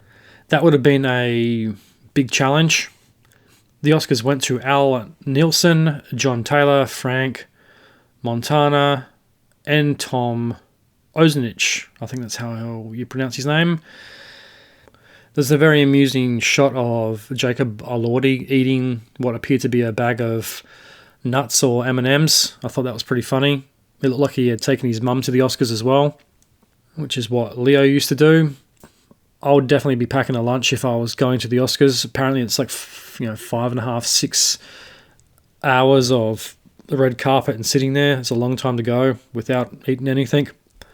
So don't blame him for smuggling in a bag of M&Ms. I just thought it was fucking hilarious that he's in the front row because he was nominated for Best Supporting Actor and he's eating a bag of nuts or M&Ms while he knows he's got the camera on him and he just doesn't give a shit. I thought that was really funny. After that, we are introduced to the new Academy Awards president. The new president's name is Lynette Howe Taylor. She looks far too young to be the president of anything. She gave a brief rundown of the Governor's Ball, which is where they do the technical awards. She also gave a speech which I'm going to highlight now. So according to Google AI, her speech recognized innovation. She explicitly recognized actress and activist Marlee Matlin for her trailblazing work as part of the community that created and supports captioning technology. She reinforced the mission of the Academy, consistent with pre-show interviews. Her remarks focused on the Academy's mission to celebrate global filmmaking and a collaborative nature of the industry during, quote, chaotic and frightening times. Well, I'd love it if they would be more inclusive of films from right around the world. Yeah, they do have the foreign films and things like that, and they are pretty inclusive, but they've always included foreign films, but it's always been dominated by Hollywood films. If you look at the films over the past 90-something years that have won the Academy Awards, I'd say a fair amount of them are probably Hollywood or American produced. I do find that a little funny because, again, they're always going on about diversity, but they're the ones that have never really been that diverse in the first place. Have more categories with foreign films in it. Have an entire awards ceremony focused just on foreign films, or include more of them, and maybe cut out some of the jokes and the monologues and all that other fake ads and all that political commentary bullshit, and make way for even more foreign films into the mix. That could also suggest that they're obviously trying to get away from just American influenced films. I think that is also politically motivated. They obviously don't like Trump. They're against what he is doing and his government. There's a different story when Joe Biden was in office. There was hardly any political commentary. But now that Trump's in, they're just going to hammer that point that they don't like him. Yeah, okay, we get it. It's time to move on. I think this also reflects in statements like that when they're all of a sudden now trying to appear as if they care more about foreign films or global films. What did she say? A mission to celebrate global filmmaking and the collaborative nature of the industry. Inclusivity and transparency, building on the work of her predecessor, Yannette Yang. Howell Taylor emphasized the organization's continued efforts toward transparency, accountability, and the global expansion of its membership. Hey, I'll quite happily take a membership if you want to give me one. No transparency and accountability. I don't think the Academy or Hollywood takes accountability for anything that it does. Its head's so far up its ass, so removed from reality. I don't think it would recognize even if it did something wrong. So next up was Best Editing. The nominees were F1, One Battle After Another, Marty Supreme, Sentimental Value, and Sinners. The award was presented by Bill and Lewis Pullman. And isn't Lewis Pullman the dead spit of his father? So the award went to Andy Jorgensen for One Battle After Another. And I think it was very clear now which film the Academy favoured. The outside horse in this race was Sinners, but I think it was pretty clear that One Battle After Another was the film the Academy had fixated on this year. And I wonder why that might be. Maybe because it's about a group of revolutionaries taking it to the system. I don't know, I haven't actually seen it, but according to Alex Jones, he said One Battle After Another will win all the Academy Awards or something along those lines because it's about a group of free love, young, radical wannabe revolutionaries. Hollywood is trying to push this narrative of a divided United States on the edge of civil war. They've had a few films in the last couple of years that have pushed a similar message. That movie Civil War was about exactly that. But maybe I'm just being way too conspiratorial. So, next up was the award for Best Cinematography. Best Editing and Best Cinematography are definitely two of the most important awards in my opinion. These are the heart and soul of a film. A film doesn't look good if you don't have cinematography. And it's all just a bunch of pictures until it's edited and cut together by the editor. Best Cinematography was presented by Demi Moore, last year's nominee.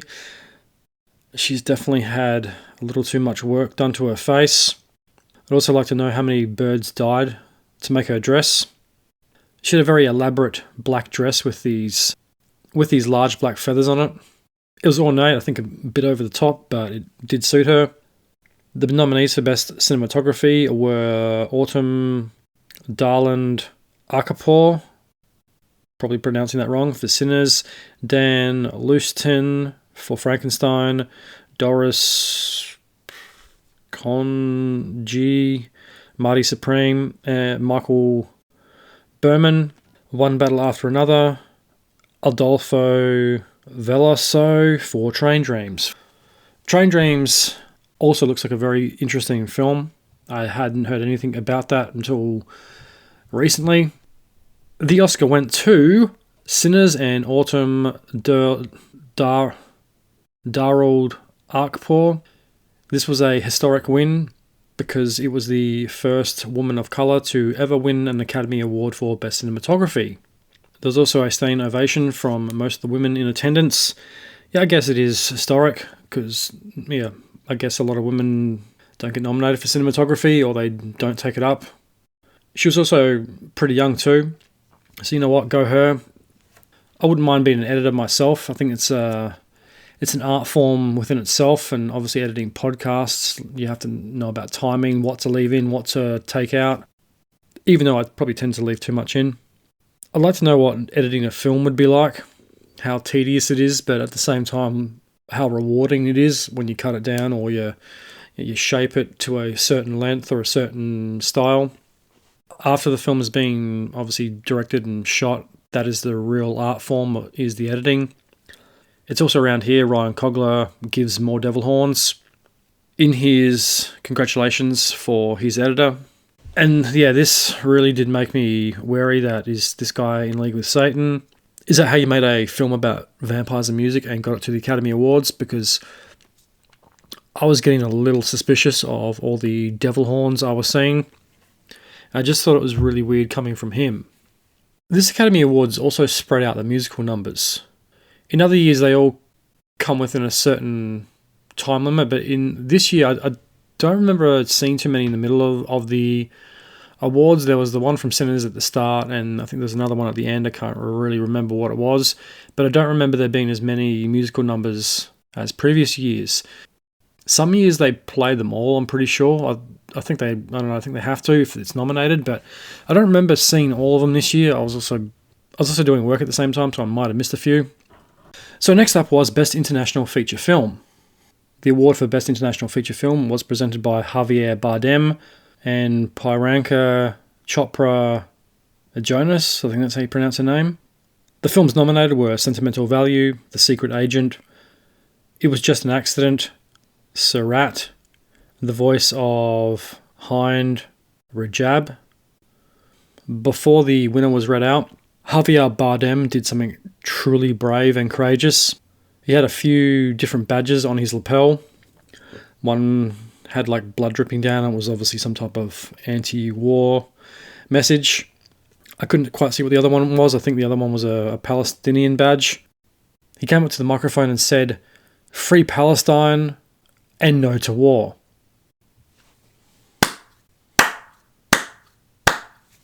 Truly brave and courageous. He got a round of applause from the other sycophantic celebrities in the audience. He had a big smile on his face like he had just accomplished something. But what the fuck did you actually accomplish? Saying no to war and free Palestine doesn't mean shit without action. And I just love those virtue signalling celebrities that use this as an opportunity to get their political views across. And yes, I think we can all agree no one wants to see thousands of Palestinians being wiped out. And yes, we do need an end to war, but it doesn't look like it's going to happen anytime soon. Not when you have lunatic dementia patients running countries and genocidal megalomaniac lunatics on the other side. If he was more serious about what he said, I think I'd be more inclined to believe him, but it just came off as so self-serving and so shallow it had absolutely no meaning. He's got this big goofy smile on his face like he is a happy sixth grader that's just got a gold star by the teacher because he recited a word or a sentence properly, and he's the smart kid in the class. He had this big dopey fucking smile on his face because he was generally proud of what he said. And I really like Javier Bardem. He's one of my favourite actors. Can't wait to see him in Dune Part 3. He was great in F1 and pretty much everything else I've seen him in. But just to see him so disingenuous and just like so childish with this pre-war and Palestine, it was fucking cringeworthy, and it was one of the worst parts of the entire night. So the Oscar went to Sentimental Value, directed by Joachim Trier.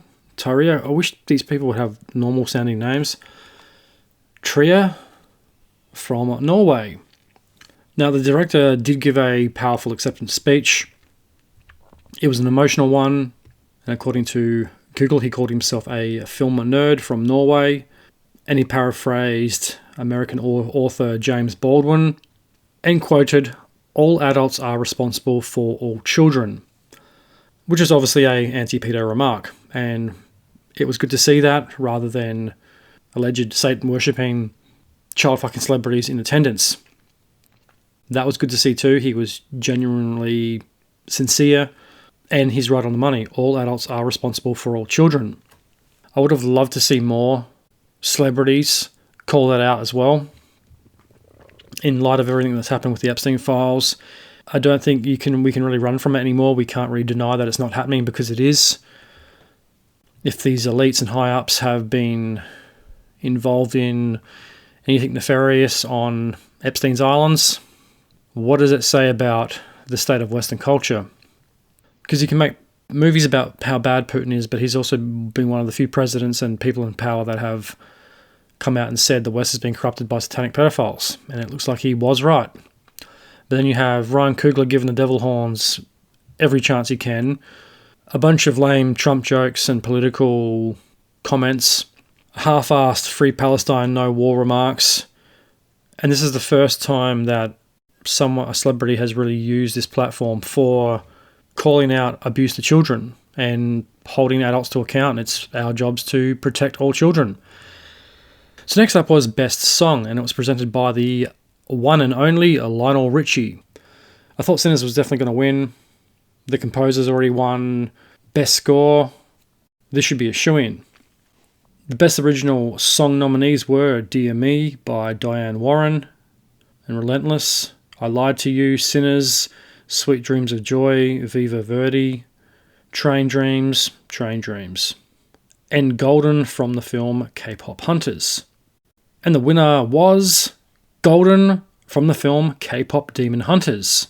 The award was accepted by Mark Sonnenblick, John Ju Kwok, Yuhan Lee, Hee Dong Nam, Jeong Hun Seo, and Teddy Park. It also was the first K-pop song to ever win an Academy Award, and will probably be the last. I was surprised by this. I thought Sinners had it. But no, the Oscars was really trying to be very diverse with the films and songs that won this year. And it made it very hard to predict what film was going to take out the top honours. So far it's been one battle after another, with Sinners being the outside horse, and a few random outliers like Frankenstein and Sentimental Value winning some awards along the way. There's also more than one occasion throughout the night where the microphone would get cut off, the stage lights would go dark, and the house music would start to play, which I thought was really rude, because some of the winners had obviously more than one winner. There was 4 or 5 in some instances. I think everyone should be allowed to say something. One person might have hogged it and went a little too long, and that person would finish, and then they would move, the next person would come in, and then they just completely cut the mic and the lights. It's more so the lights than the microphone, which I thought was a bit fucking rude. So now we come down to the business end of the night, and the first of the major awards, Best Director. Now, I always think that Best Director comes second to last. I always forget that it's the fourth to last award of the night. It was really hard to try to predict, because there's this kind of race between Paul Thomas Anderson and Ryan Coogler. I thought, is this going to be a surprise win, and is Ryan Coogler going to win another Academy Award tonight, or is PTA going to win another Academy Award tonight? Because so far, it was a night of the multiple Oscars. It wasn't just one Oscar. A lot of people who had won in the major categories took home multiple awards. I think it was safe to say that the Oscars had stopped with the apology Oscars this year, and were actually trying to hand them out to the people who deserve them. So the award was presented by Robert Pattinson and Zendaya. They appear together to promote their upcoming film, The Drama. They're also in Dune Part 3. Robert Pattinson's got some big movies coming up, so is Zendaya. She's got The Drama, that new Spider-Man film, and Dune Part 3. I don't mind Robert Pattinson or Zendaya. Got a bit of a soft spot for R-Pats. He does need to really do some serious gym work if he wants to play Batman again, because it wasn't really convincing when he took his shirt off in that film. It looks like he could really do some arms, chest, back, legs, and core day. So the nominees for Best Director were Paul Thomas Anderson, One Battle After Another, Ryan Coogler, Sinners, Josh Safdie, Marty Supreme, Joachim Trier, Sentimental Value, and Chloe Zhao for Hamnet. And the Oscar went to Paul Thomas Anderson for One Battle After Another. This was Paul Thomas Anderson's second Oscar for the night. He had won Best Adapted Screenplay, now Best Director. I thought Paul Thomas Anderson had won one or numerous Oscars before, but it turns out his first Oscar win was at the 2026 Academy Awards. He's made some truly incredible films over his career. They're very unique. He's had 11 previous nominations for films such as Boogie Nights, There Will Be Blood, and Phantom Thread. He's had a total of 14 nominations.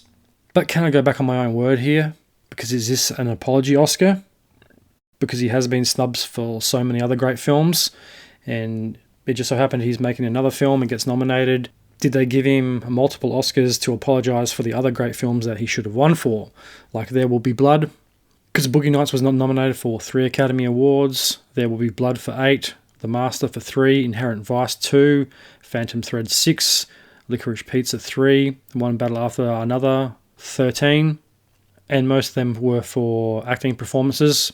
So was it a genuine win or just another apology Oscar?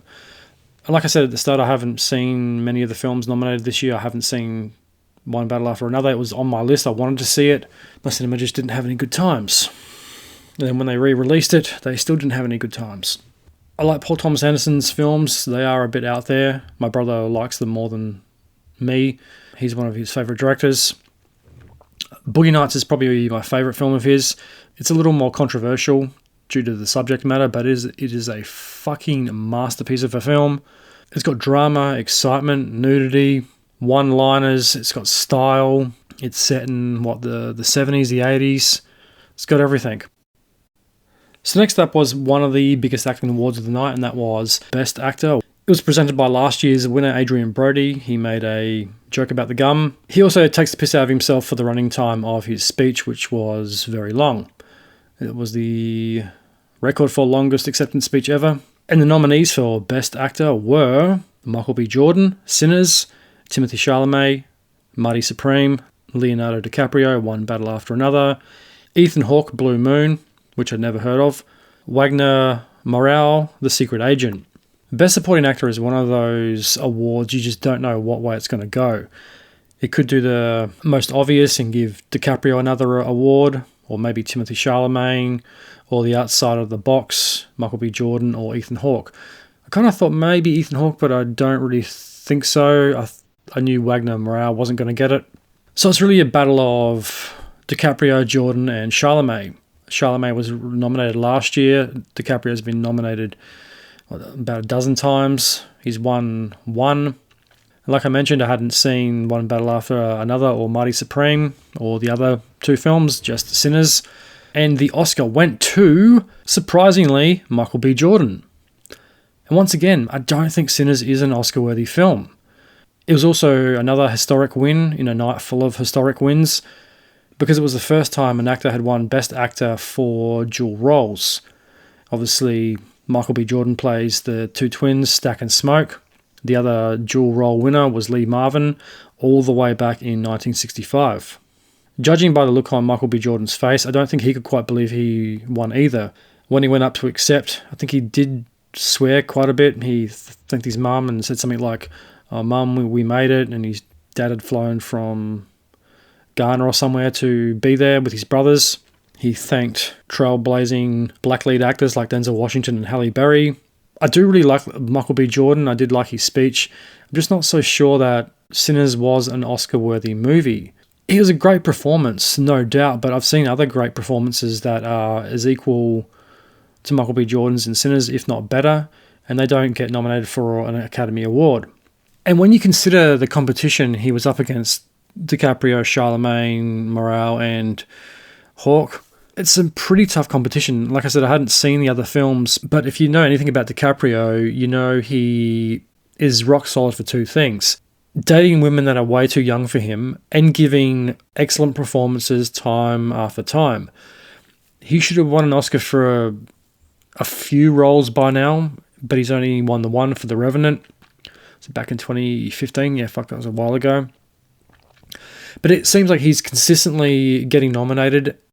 He does get snubbed a lot. I don't think he was too upset because he is an Oscar winner. Charlemagne looked a bit bummed because it was 2 years in a row that he'd been nominated and he had to get dressed up and sit in the front row, and he didn't take home the prize. I knew last year he wasn't going to win. I thought it was either him or DiCaprio this year. And yeah, well done to Michael B. Jordan. I like how he celebrated at an In-N-Out burger afterwards. Yeah, I don't know. I don't think Sinners is an Oscar-worthy film, as I've said multiple times already. I did really enjoy it. It was a great film. I just think it is a little overhyped too. I think it is like Black Panther, where there was this big deal made about, oh, how good and revolutionary Black Panther is. Killmonger is the best bad guy we've had since the Joker. It's like, no, he's not. Killmonger does not compare to the Joker one fucking bit. There was so much hype about that film, and yeah, Black Panther's it's a good movie. Special effects are a bit dodgy. The ending's a bit cliche, but it's a stock standard Marvel superhero film. They got nominated for Oscars as well. I don't think it should have been nominated for any Oscars. It's a good film. It's a very overhyped film. And I think the same thing has happened with Sinners. Excellent film, just not an Oscar one. And once again, more devil horns from Ryan Coogler. This is the third devil horns in a row that I can remember, because he's accepted one of the awards that Sinners won. Is this some type of satanic thing he has to do with the devil horns? Does he have to do it 3 times? Or something like that? Or am I looking too hard into this? I also did like Michael B. Jordan's jacket and chain combo. I thought that looked really cool. I also like his God reference in his acceptance speech. I didn't think he was religious, but I guess most people thank God when they go up there. The hug between him and Adrian Brody was also nice. At the end of the episode, I'll come back to an actor I think has been massively overlooked and snubbed at this year's Academy Awards, and a film I think should have been nominated a hell of a lot more than it was. So next up is Best Actress. The award was presented by Mikey Madison, who won Best Actress last year for that movie no one can remember. What the fuck was it called? Anora. The nominees were Jessie Buckley, Hamnet, Rose Byrne, If I Had Legs, I'd Kick You, Kate Hudson, Song Sung Blue, Renette Reinsve, Sentimental Value, and Emma Stone, Begonia. It was Rose Byrne's first nomination. Emma Stone won, was it 2 years ago, for that weird fucking movie with Mark Ruffalo, with the Poor Things, the one with the brain-damaged girl who thinks she's an older woman or something like that, whatever the fuck that movie was about. Didn't really think Emma Stone would win 2, but maybe this has been a night for multiple Oscars, so yeah, why not? Rose Byrne was one of the few Australians, apart from Jacob Elordi, that was nominated. I'll tell you about countries getting snubbed. Australia always gets snubbed in the Oscars. For whatever reason, they just don't really seem to like Australians. 1 or 2 of them get nominated usually for acting and a few technical categories, but they don't really seem to win. I think the last Australian winner was Greg Fraser for Best Cinematography for June. Rose Byrne, I thought, yeah, might be a bit of a long shot, because in the previous few years, the Australian actors and actresses have always been snubbed. And the Oscar goes to Jessie Buckley, Hamnet, another movie I don't know anything about. This also marked another historic win, because Jessie Buckley was the first Irish actress to win an Academy Award. Yeah, I don't know anything about the film. It's like was it the female version of Hamlet or something like that? Seems like what kind of a Oscar bait period piece to me. Hamlet's also got the guy from Gladiator 2, Paul Mescal, the guy with absolutely no emotion in his acting. That guy is as flat as a fucking tack. Jessie Buckley seemed generally surprised that she had won. And just before she went up, who do I see in the background? None other than Spike Lee, dressed like a fucking pimp. Sit the fuck down, Spike Lee. This isn't about you. I know he's been snubbed a lot, but his movies are controversial. They can be confronting. And he always has a hissy fit when he doesn't fucking win. Don't even know why he was there. He should have been at a fucking Knicks game. Not the biggest fan of Spike Lee. His older movies were really good. Some of his newer stuff is, it's okay. He just loves to try to grab the glory from other people. Now we come down to the most anticipated award of the night, and that is Best Film. We are treated to yet another reunion, and that was Nicole Kidman and Ewan McGregor. It had been, 25 years since Moulin Rouge, which I could not believe. Nicole Kidman definitely has a thing for shorter men. I don't think she's ever gone out with anyone or been in public with anyone her size. Nicole Kidman's face too also looked more plastic than usual. I think she's like 60 plus. There's no way she looks like that naturally. I think it's pretty obvious she's had a lot of work done because her face doesn't look like it moves at all anymore. So the nominees for Best Picture were One Battle After Another, Begonia, F1, Frankenstein, Hamnet, Mighty Supreme, The Secret Agent, Sentimental Value, Sinners, and Train Dreams. Sentimental Value won for Best International Film, and I've said this on another Oscars show. Isn't it double dipping if you're not nominated for Best International and Best Overall Film, or should you just be nominated for the Best Film overall? Same goes with Director too. If you are the Best Director and you don't win Best Film, I personally think that's a little weird. It's like going to a restaurant, having a great meal, and then saying, that was the best meal I've ever had, but not thanking the chef for it, because if you were the Best Director and you get nominated and you win for Best Director, shouldn't you also, by proxy, win Best Film and vice versa? If the Best Film wins and the director doesn't win Best Director, isn't that a little weird? Because, once again, by proxy, the director made the film that won, but didn't win for Best Directing. I think it's more so if a director doesn't win for the Best Picture. But then again, that would mean it is also predictable as well. Maybe there's something I'm missing in that equation. Maybe some films have a better overall technical direction, or maybe it's better direction of actors. I don't know. At this point in the awards, I'm thinking there's really only two films in contention. One Battle After Another and Sinners. They're the two that have cleaned up in the later part of the Oscars. Frankenstein won a couple of technical categories earlier on. The Secret Agent, Mighty Supreme haven't done a lot. Train Dreams has had a few nominations but no wins. Same with Begonia. F1's won for sound, but really is no hope.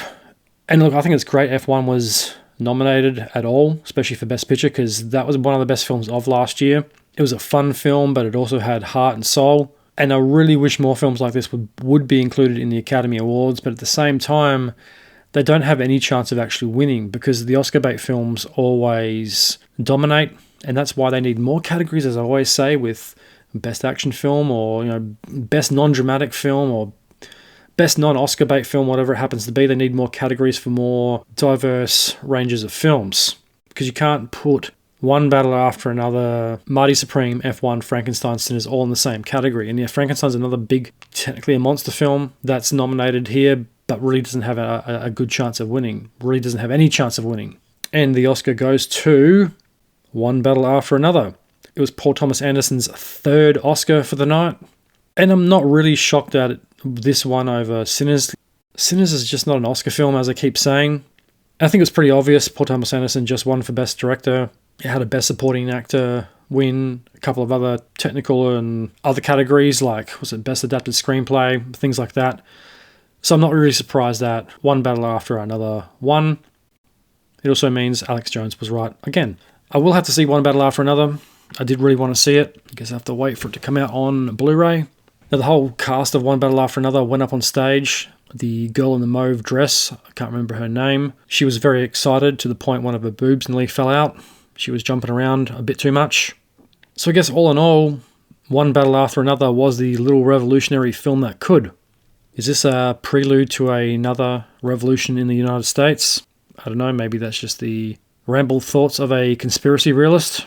I definitely think something big besides the Iran war is coming, whether that be another civil war in the United States or just a global revolution, because I think everyday people are being pushed to the absolute brink and something has to give at some point.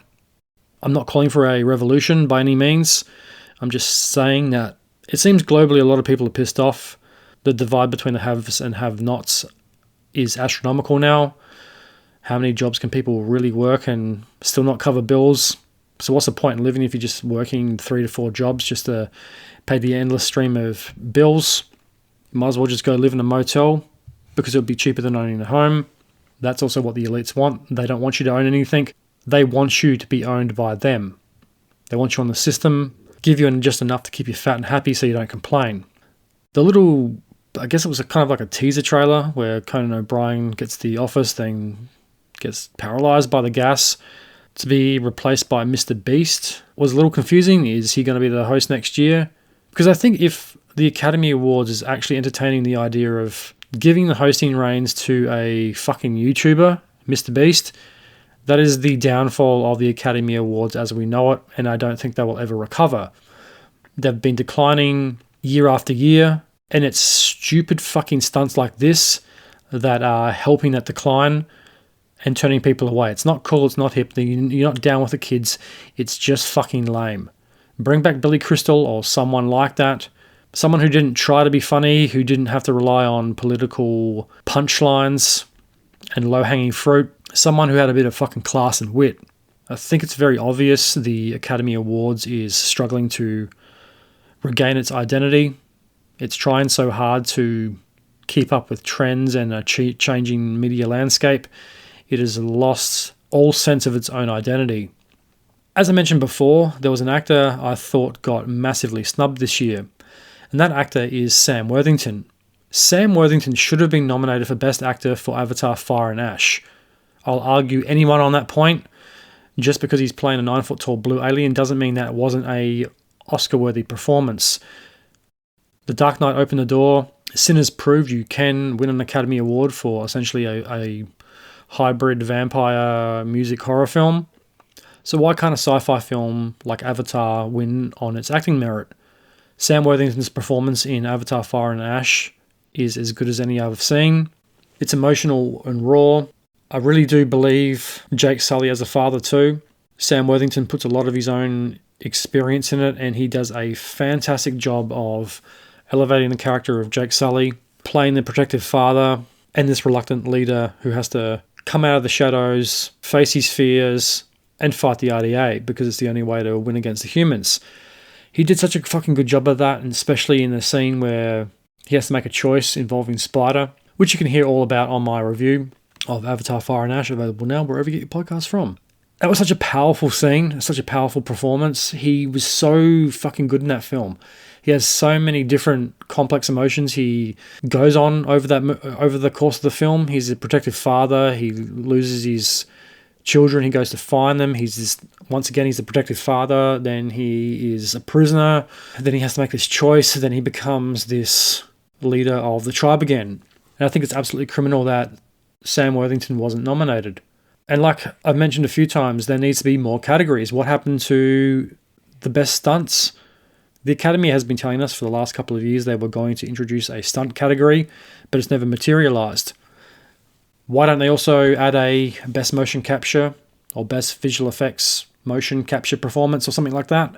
But I don't think that would be good enough because Sam Worthington's performance, whether it's got motion capture or visual effects in it, is still an actor giving a Oscar-worthy performance. It's the best I've seen from him. I've been a fan of his for a very long time. He has really evolved as an actor over the course of his career, especially over the course of the Avatar films, and I think it's criminal that he was snubbed. I also think Avatar: Fire and Ash should have been nominated for Best Picture and a hell of a lot more awards. James Cameron should have been nominated for Best Director. I'm a bit biased because he's one of my favourite directors. But that was a fucking great film. If Sinners can do it, Avatar can too. It should have been nominated for more Academy Awards. And that brings us to the end of the show. A big thank you to everyone who listened to the end. If you'd like to support the True Tank, there's a couple of things you can do. Head on over to the Facebook and Instagram page, give them a follow and a like. Don't be afraid to like and comment on my posts. I'd like to hear your thoughts. As I mentioned in the opening, the True Tank shop has moved from Etsy to Spring. Just go to the show notes or my social media bio and hit the link. And you can be teleported to the official True Tank shop. You can grab some merch, support the show, and look really cool doing it. If you'd like to buy me a coffee, you're more than welcome to. You can leave a one-off donation or a recurring monthly payment of your choosing. Leave me $1, leave me 1,000, or somewhere in between. Every donation helps to keep the tank running. You can download and listen to your favorite episodes on Spotify, Apple Podcasts, YouTube, Pandora, Castbox, iHeartRadio, Amazon Music, Audible, Podbean, or wherever else you get your podcasts from. Tell your friends, tell your family, tell anyone you think might like the show, help spread it around and get the word out there. You can leave a 5-star rating and review on your preferred podcast player. Every review helps the show grow and get found and would be greatly appreciated by yours truly. I'll be back in the next week or two with a brand new episode. I've got a lot of stuff to cover this year. I'm trying to pump out episodes as fast as possible. But until then, I'm a Tank. This is the truth. Truth to tell.